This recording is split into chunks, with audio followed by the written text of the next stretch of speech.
사도신경으로 신앙 고백하심으로 우리 새벽 예배 시작하겠습니다. 나는 전능하신 아버지의 하나님 천지의 창조주를 믿습니다. 나는 그의 유일하신 아들 우리 주 예수 그리스도를 믿습니다. 그는 성령으로 잉태되어 동정녀 마리아에게서 나시고 본디오 빌라도에게 고난을 받아 십자가에 못 박혀 죽으시고 장사된 지 사흘 만에 죽은 자 가운데서 다시 살아나셨으며 하늘에 오르시어 전능하신 아버지 하나님 우편에 앉아 계시다가 거기로부터 살아있는 자와 죽은 자를 심판하러 오십니다. 나는 성령을 믿으며 거룩한 공교회와 성도의 교제와 죄를 용서받는 것과 몸의 부활과 영생을 믿습니다. 아멘. 우리 함께 찬송가 287장 예수 앞에 나오면 찬양하겠습니다.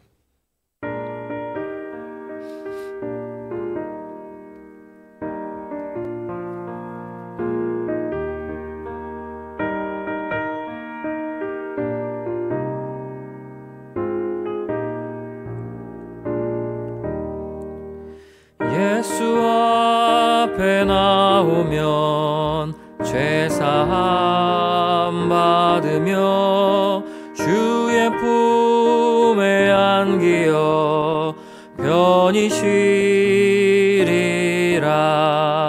우리 주만 믿으면 모두 구원 얻으며 영생 멸류관 확실히 받겠네. 예수 앞에 나와서 은총을 받으며 마음의 기쁨 넘치어 감사하리라.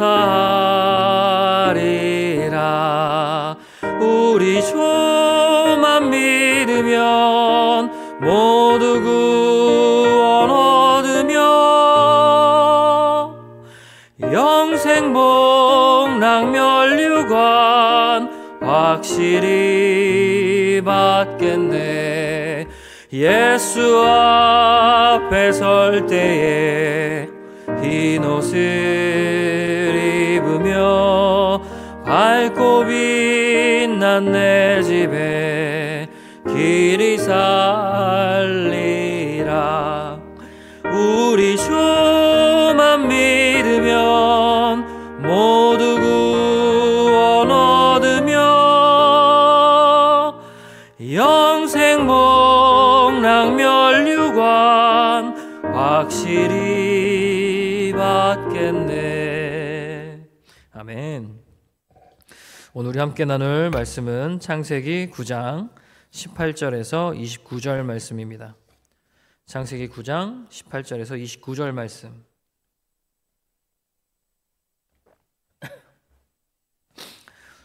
창세기 9장 18절에서 29절 말씀 다 찾으신 줄로 알고 함께 교독하겠습니다. 제가 먼저 읽겠습니다. 방주에서 나온 노아의 아들들은 셈과 함과 야벳이며 함은 가나안의 아버지라. 노아의 이 세 아들로부터 사람들이 온 땅에 퍼지니라. 노아가 농사를 시작하여 포도나무를 심었더니 포도주를 마시고 취하여 그 장막 안에서 벌거벗은지라. 가나안의 아버지 함이 그의 아버지의 하체를 보고 밖으로 나가서 그의 두 형제에게 알림해 셈과 야벳이 옷을 가져다가 자기들의 어깨에 메고 뒷걸음쳐 들어가서 그들의 아버지의 하체를 덮었으며 그들이 얼굴을 돌이키고 그들의 아버지의 하체를 보지 아니하였더라. 노아가 술이 깨어 그의 작은 아들이 자기에게 행한 일을 알고 이에 이르되 가나안은 저주를 받아 그의 형제의 종들의 종이 되기를 원하노라 하고 또 이르되 셈의 하나님 여호와를 찬송하리로다. 가나안은 셈의 종이 되고 하나님이 야벳을 창대하게 하사 셈의 장막에 거하게 하시고 가나안은 그의 종이 되게 하시기를 원하노라 하였더라. 홍수 후에 노아가 350년을 살았고 그의 나이가 950세가 되어 죽었더라. 아멘. 할렐루야. 우리 귀한 설 명절을 맞아서 우리가 함께 이 새벽에 영상으로 예배하고 있습니다. 오늘도 우리가 함께 계속 지속해서 창세기 이야기, 특별히 요새는 우리가 노아의 이야기를 보고 있는데 오늘도 계속해서 노아의 이야기를 보겠습니다. 노아가 이제 어저께 무지개 언약을 맺어서 이제 다시 한번 이 땅 가운데 하나님의 언약 또 하나님의 명령을 따라서 그 삶을 개척해 나가는 가운데 여러 가지 어려움이 있고 생각지 못한 일들을 통해서 이 가정 안에 여러 가지 일들이 있지만 그 일을 통해 우리에게 주시는 메시지가 있습니다. 그래서 오늘 말씀을 통해 한 두 가지 정도만 간단하게 보도록 하겠습니다. 본문 18절에서 방주에서 나온 노아의 아들들은 셈과 함과 야벳이며 함은 가나안의 아버지라 라고 얘기했습니다. 가나안의 아버지란 다른 노아에게 아들 셋이 있었는데 셈과 함과 야벳 이 세 아들이 있었는데 이 중에 함이 둘째 아들입니다. 근데 다른 친구들은 다른 아들들은 그냥 아들이라고만 얘기했는데 함은 특별히 가나안의 아버지란 이 수식어를 붙였습니다. 이유가 있는 것이죠. 왜냐하면 그 다음에 이어질 이야기가 이 함에 대한 이야기고 함에게 뭔가 어떤 일이 생긴다는 걸 미리 좀 보여줄 수 있는 것이죠. 그래서 19절 노아의 이 세 아들로부터 사람들이 온 땅에 퍼졌다. 그러니까 하나님께서 주신 그 명령, 생육하여 번성하라는 명령이 노아에게 내려진 이 명령이 노아의 세 아들을 통해서 그 언약이, 그 명령이 또 이렇게 순종하게 되고 성취되는 것을 보여주는 것이죠. 20절 노아가 농사를 시작하여 포도나무를 심었더니 노아가 이제 이 아라랏산에서 내려오고 무지개 언약을 맺고 하나님의 명령을 따라서 생육하고 번성하게 될 때 단순히 그냥 사람만 생육하고 번성하는 것이 아니겠죠. 하나님께서 세워놓으신 그 작물들과 뭐 농작물들을 번성시키고 뭐 그런 것들을 농작을 당연히 해야 되는 것이겠죠. 특별히 그 가운데 여러 가지 분명히 나무도 심었고 농사도 지었을 텐데 그 가운데 특별히 포도나무를 심었다는 얘기가 나옵니다. 21절 포도주를 마시고 취하여 그 장막 안에서 벌거벗은지라. 포도주가 원래 그 근동 지방에는 뭐 이 당시에 이 노아가 사는 그 지역이 근동, 지금의 근동과 같은 느낌으로 과연 바로 됐겠느냐, 그것에 대해서는 좀 의문점이 있겠지만 적어도 고대 근동 지역에서는 이 포도주가 그러니까 물이 귀하기 때문에 포도주는 굉장히 일반적인 음료입니다.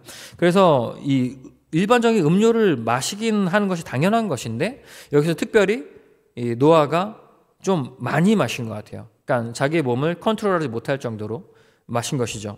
그래서 그 장막 안에서 좀 뭐랄까요, 혼자 살았으면 뭐 이게 실수일까 싶겠지만 가족이 함께 있었기 때문에 약간 실수가 될 수도 있겠죠. 그래서 모든 온몸에 있는 옷을 다 벌거벗고 약간 경건한 모습을 보이는 것이 아니라 그 정신줄을 놓쳤기 때문에 이 옷을 다 벌거벗고 잠들어 있었던 것이죠. 근데 그때 이제 문제가 여기서 생기는 것입니다. 우리가 다 익히 아는 문제지만 22절 여기서 다시 한번 또 그 수식어가 나오죠. 가나안의 아버지 함이 그의 아버지의 하체를 보고 밖으로 나가서 그의 두 형제에게 알림해라고 얘기가 나왔습니다. 이 가나안의 아버지 함이라고 얘기를 할 때 우리가 어떻게 보면 맞는 말이긴 한데 미래의 그 가나안 족속의 아버지인 함을 좀 이렇게 대표해서 얘기했나 보다. 뭐 그것도 맞긴 한데 사실은 더 정확하게 얘기할 거면 이 함에게는 아들이 4명이 있습니다. 그 중에 넷째 아들이 이름이 가나안이에요. 그래가지고 이 가나안의 아버지 함이라는 이야기를 통해서 뭐 여러 가지 뭐 성경적인 해석이 있는데 뭐 그렇게 중요한 것 같지는 않습니다. 어쨌든 하나님께서 주신 말씀 속에 가나안의 아버지 함이 밖에서 뭐 무슨 일을 하다가 집으로 들어왔는데 아버지인 노아가 포도주 냄새도 흥건히 나고 있는데 보니까 벌거벗고 있는 거죠. 그러니까 특별히 여기서 그의 아버지의 하체를 보고라고 나왔습니다. 여기서 하체를 봤다고 나오지만 사실은 정확하게 더 원문에 가깝게 우리가 보면 아버지의 생식기를 봤다라고 보는 것이 훨씬 더 그 의미를 더 이해하기가 더 좋습니다. 특별히 또 여기서 보고라고 하는 이 단어가 라라는 단어인데 그냥 단순하게 본 게 아니고 지그시 응시했다라는 말이죠. 우리는 특별히 이제 약간 동방예시국인 대한민국에 사는 사람들이기 때문에 이런 행위 자체가 우리 납득이 안 되죠. 부모님의 그런 흠을 보고 그런 실수를 보고 그것을 보고 지그시 보고 있다는 건 상상하기가 힘든 일이죠.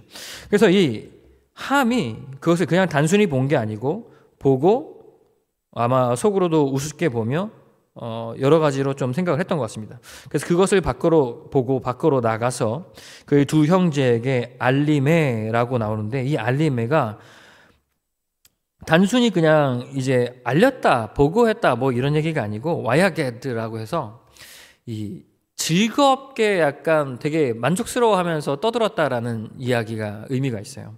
그러니까 이 셈과 야벳, 그러니까 형과 동생에게 알릴 때 아마 좀 조소 섞인 마음으로 우리 아버지가 들어가 보니까 이 벌거벗고 누웠어, 진짜 웃기더라, 뭐 이런 식으로 얘기했을 가능성이 있는 겁니다. 그래가지고 가나안은 아버지 함은 그런 식으로 얘기를 했는데 셈과 야벳이 그 이야기를 들었죠. 23절, 셈과 야벳이 옷을 가져다가 자기들의 어깨에 메고 뒷걸음쳐 들어가서 그들의 아버지의 하체를 덮었으며 보지 않았다는 것이죠. 그들이 얼굴을 돌이키고 그들의 아버지의 하체를 보지 아니하였더라. 그러니까 이 세 형제가 있는데 둘째인 함과 형 셈, 또 막내 아들 이 야벳은 굉장히 다른 성품을 가졌던 것 같아요. 이 둘째 아들은 아버지를 보고 비아냥거리며 조소 섞인 말로 흉을 봤는데, 형과 그 동생은 그 이야기를 듣고 동조한 것이 아니라 다시 그 이야기를 듣고, 아마 여기에 장면이 나오지 않지만 아마 제 생각엔 그 함, 동생을 셈이 다그쳤을 것 같아요. 다그치고 급하게 들어가서 그 아버지를 쳐다보지 않고 고개를 돌리고 이불을 덮고 나온 겁니다. 굉장한 인사이트가 있는 장면이죠. 그리고 24절, 노아가 술이 깨어 그의 작은 아들이 자기에게 행한 일을 알고 25절, 이에 이르되 가나안은 저주를 받아 그의 형제의 종들의 종이 되기를 원하노라 하고, 노아가 이제 깨고 나서 이 일들을 알게 된 겁니다. 근데 어떻게 해서 알게 되었을까? 이 해프닝이 어쨌든 셈을 통해서라든지, 혹은 야벳을 통해서라든지, 하나님께서 알게 하셨다든지, 그건 중요하지 않죠. 노아가 그 사실을 알게 되었다는 것이 중요한 겁니다. 그래서 가나안은 저주를 받아라고 얘기했어요. 그래가지고 이상하다. 왜 가나안을 저주를 했을까? 그래서 이게 많은 의구점이 드는 구절입니다. 약간 해석하기 약간 난해한 구절인 것이죠. 많은 학자들도. 근데 이거는 그냥 쉽게 생각하는 것이 제 생각엔 좋을 것 같습니다. 그러니까 함을 저주하는 것이나 함의 아들인 가나안을 저주하시는 것이나 어차피 함의 민족들이 저주를 받아서, 그러니까 종들의 종, 그러니까 형제의 종들의 종이라고 이해하기보다 저런 겁니다. 왕의 왕 같은 느낌으로, 그러니까 사도 바울이 얘기했던 괴수 중에 죄인 괴수라고 한 것처럼 종들 중에 종, 그러니까 종 중에 종인 것이죠. 종 중에 종이 될 거야 라고 저주를 받은 것이죠. 근데 이것을 아버지가 어떻게 아들을 저주할 수 있냐라고 보기에는 좀 어렵습니다.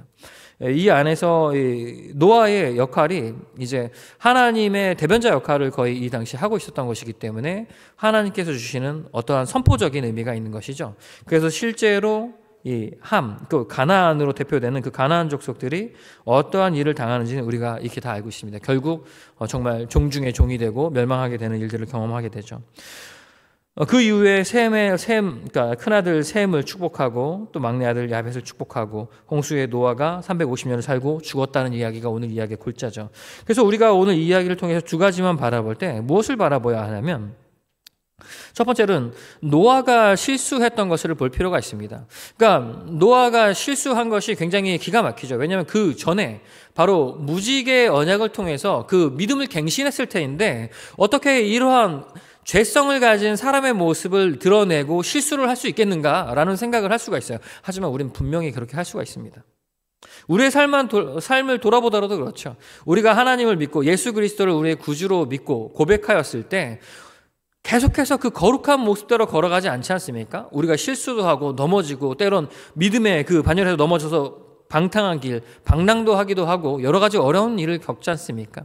하지만 그것은 어떻게 보면 하나님의 은혜를 경험하고서도 불구하고 그런 일을 경험하는 것은 이상한 것이 아닙니다.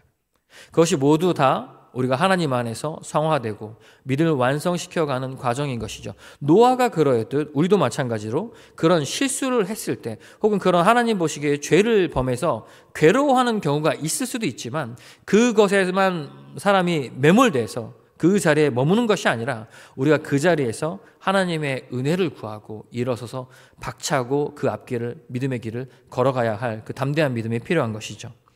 또 한 가지 우리가 또 바라봐야 할 것이 이 노아의 실수를 보고 나간 함을 우리가 기억해야 됩니다. 이 오늘 말씀 속에서 가장 중요한 이야기일 텐데, 이 둘째 아들인 함이 우리로서는 도저히 납득할 수 없는 그런 일들을 범했죠. 그냥 단순하게 그냥 함 둘째 아들 잘못했네, 저주받을만 했다, 이렇게 끝나면 안 됩니다. 우리의 삶 속에 적용을 해야 하는 것이죠. 우리 큐티책을 보니까 지도자의 실수와 허물을 덮어줘야 된다, 뭐 이렇게 얘기가 나오더라고요. 그것도 맞습니다. 지도자의 허물과 실수를 우리가 험담할 것이 아니라 덮어질 것은 덮어주는 것이 필요하죠. 하지만 그것을 잘못 적용해서 이 지도자의 그런 혹은 목회자의 범죄 행위를 숨겨준다거나 그것을 덮어준다, 뭐 이렇게 보는 것은 저는 절대로 동의하지 않습니다. 그것은 그렇게 보면 안 되는 것이죠. 우리가 이 이야기를 통해서 볼 때 분명하게 우리가 정의해야 하는 것은 누군가의 실수에 대한 것입니다. 혹은 정말 허물입니다. 범죄와 허물은 다른 것이죠. 우리가 과연 이것이 지도자와 목사에게만 해당하는 것을 봐야 할 것인가? 그렇지 않죠. 우리가 삶을 살다 보면, 특별히 우리가 이제 설 명절을 맞아서 많은 이제 가족들이 함께 모일 텐데, 사람들이 모이면 말이 나오기 마련입니다. 그 가운데서 말을 하거나 혹은 다른 공동체에서 말을 할 때에 우리가 어떤 실수를 많이 하냐면, 누군가 어려운 일을 당하고 그 사람이 가진 약간 약점들이 있을 때 우리가 그것들을 배려하거나 혹은 걱정하는 듯한 말을 하면서 그것을 포장하고서 돌려까기, 속된 말로 돌려까기라고 하죠, 험담하는 경우가 있습니다. 겉은 호의적인 것으로 포장한 것처럼 걔 너무 걱정되더라, 이런 식으로 얘기하지만 사실은 험담인 경우가 있죠. 그것은 그 사람의 겉모양에서 보는 것이 아니라 그 사람의 말의 내용과 그 안에 있는 속것을 보면 분명 험담입니다. 우리가 그것을 경계해야 하는 것이죠. 그것이 우리 인간의 죄성인 것입니다. 우리가 하나님 안에 예수 그리스도를 믿고 구원받은 사람의 그 믿음의 길을 걸어가더라도 언제나 이런 유혹이 있습니다. 왜냐하면 누군가를 험담하고 누군가를 욕하는 것은 그만큼 유혹하는, 그런 굉장히 재밌을 것 같은 마음이 들기 때문이죠. 하지만 그것은 우리가 경계해야 합니다. 하나님께서 우리에게 거룩하라 하셨고 경건하라고 하셨을 때에 우리가 단순하게 몸가짐만 하는 것이 아니라, 겉모양만 가지는 것이 아니라, 공동체 안에 사람과 사람을 대할 때에 우리가 그리스도인으로서 예수 그리스도께서 우리의 죄를 덮은 것처럼, 이 셈과 야벳이 아버지의 허물을 보고 그것을 보지 않고 이불로 덮었던 것처럼, 하나님께서 예수 그리스도의 보혈을 통해 우리의 죄를 보지 않는 것처럼 우리도 형제들의 혹은 자매들의 혹은 공동체 안에 있는 우리 함께 가는 동역자들의 그 어려운 점을 보았을 때 험담하고 비웃고 누군가와 함께 씹는 것이 아니라 그것을 덮어주고 우리가 더욱더 그 어려운 점을 도와줄 수 있는 마음을 품어야 한다는 것이죠. 우리가 오늘 이 말씀을 기억해서 누군가의 실수나 어려운 부분들을 예수 그리스도의 사랑으로 덮어주고, 또 우리가 살면서 믿음의 길을 걸어갈 때 실수했더라도 다시 한번 말씀을 붙잡고 주님께 주시는 그 은혜를 통해 하루하루 승리해 나갈 수 있는 귀한 성도 여러분 되시길 소망합니다. 아멘. 제가 기도하고 예배를 마치겠습니다. 사랑해 주 아버지 하나님, 참 감사합니다. 주님께서 주시는 그 은혜를 통해 우리가 오늘도 다시 한번 이 새벽, 이 명절 새벽에 일어나 영상 예배로 주님 앞에 예배를 드렸습니다. 주님께서 은혜를 베풀어 주셔서 우리의 삶 가운데 여러 가지 어려움, 실수가 있을 때에 그것에 매몰되지 않을 수 있도록 주님, 우리의 믿음을 굳건케 하여 주시옵시고, 또한 특별히 이 가족의 대명절을 맞아 함께 모이고 여러 사람이 모일 텐데 그 가운데 우리가 말실수, 누군가를 공격하는 것이 아니라 정말 한 사람 한 사람 그리스도의 마음으로 사랑하며 그 공동체가 정말 기쁨과 은혜가, 사랑이, 또 즐거움이, 웃음이 끊이지 않을 수 있는 귀한 공동체로 성장할 수 있도록, 나아갈 수 있도록 주님 우리를 사용하여 주시옵소서. 감사드리며 사랑이 많으신 주 예수 그리스도 이름 받들어 기도합니다. 아멘. 주기도문으로 예배를 마칩니다. 하늘에 계신 우리 아버지, 아버지의 이름을 거룩하게 하시며 아버지의 나라가 오게 하시며 아버지의 뜻이 하늘에서와 같이 땅에서도 이루어지게 하소서. 오늘 우리에게 일용할 양식을 주시고 우리가 우리에게 잘못한 사람을 용서하여 준 것 같이 우리 죄를 용서하여 주시고 우리를 시험에 빠지지 않게 하시고 악에서 구하소서. 나라와 권능과 영광이 영원히 아버지의 것입니다. 아멘. 아멘. 우리 함께 오늘 함께 기도해 주실 것은 특별히 나라와 민족을 위해서 함께 기도해 주시고, 또 우리의 대명절인데 또 우리 가족들의 구원과 또 기쁜 공동체 될 수 있도록 그 가족들을 위해 기도해 주시고, 각자 가진 기도 제목 기도하고 오늘 하루를 시작하시면 되겠습니다. 기도합시다.